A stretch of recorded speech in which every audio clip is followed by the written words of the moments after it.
La vie d'une jeune femme enceinte de 27 ans, celle de son beau-frère et de son neveu ont été brutalement bouleversées le 10 février dernier. Il aura fallu que le trio croise malheureusement la route de Pierre Palmade, alors sous l'emprise de stupéfiants, sur cette départementale de Villiers-en-Bière, en Seine-et-Marne.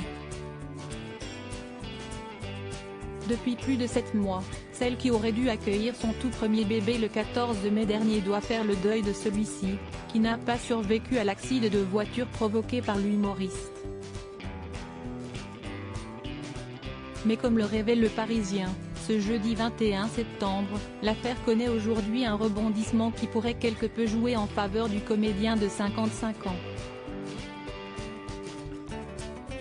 En effet, nos confrères ont rappelé que depuis que le bébé attendu par la femme enceinte, une petite fille qui aurait dû s'appeler Solin Assal, est décédée, il y a un véritable débat juridique concernant la qualification pénale des charges retenues contre Pierre Palmade. Et pour cause. L'objectif de la procédure est de déterminer si l'enfant est né vivante avant de s'éteindre ou si elle est morte avant l'accouchement réalisé en urgence une fois à l'hôpital. La différence entre ces deux cas étant qu'un fœtus ne dispose pas de personnalité, d'un point de vue juridique, contrairement à un bébé, qualifié d'être vivant à part entière. Actuellement, le comédien, qui a causé l'accident de la route ayant grièvement blessé les 3 passagers du véhicule percuté, a été mis en examen pour homicide involontaire pour avoir tué le bébé qu'attendait la jeune femme.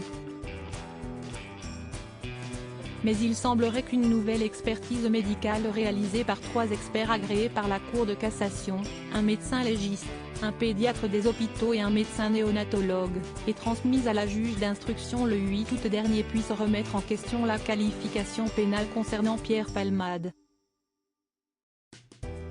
Supérieur à Pierre Palmade, Muriel Robin, Michel Larocque, Véronique Sanson.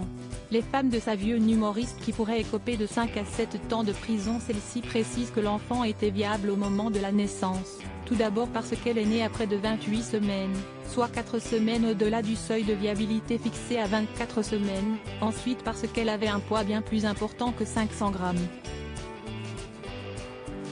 De plus, les experts ont assuré que l'état clinique observé chez l'enfant immédiatement après son extraction du corps utérin maternel est clairement et indiscutablement celui d'un état de mort constitué, pas de réactivité motrice, pas de mouvement spontané réflexe de respiration.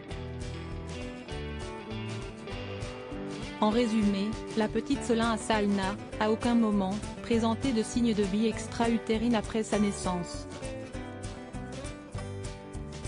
De ce fait, la suite de l'instruction pourrait mener à une requalification de la mise en examen de Pierre Palmade et à l'abandon des charges d'homicide involontaire afin qu'il ne reste que celles pour blessure involontaire. Il risquerait donc non plus 10 ans de prison mais entre 5 et 7 années, comme le souligne Le Parisien. Article écrit avec la collaboration de 6 médias Crédit Photo, Coadic Y.